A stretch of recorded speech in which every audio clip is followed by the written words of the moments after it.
সমাজ, বাংলার মুসলমানরা তোমাদের সঙ্গে আছে। ভারত জুড়ে তোমরা নরেন্দ্র মোদীর বিরুদ্ধে দুর্বার আন্দোলন করে তোলো।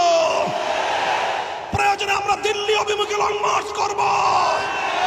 কোটি জনতা নিয়ে ভারতকে আবার হিন্দুত্ববাদ থেকে মুক্ত স্বাধীন করে ছাড়বো ইনশাআল্লাহ।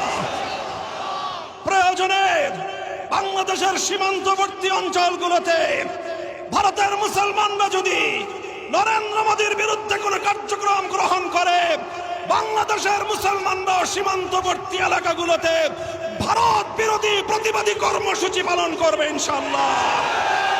সেই সাথে আমরা বলতে চাই, ইনশাআল্লাহ আগামী ৩রা মে হেফাজতে ইসলামের পক্ষ থেকে ভারতের ওয়াকফ বিল পাস এবং মুসলিম নিধনের প্রতিবাদে সোহরাওয়ার্দী উদ্যানে মহাসমাবেশের ডাক দেওয়া হয়েছে।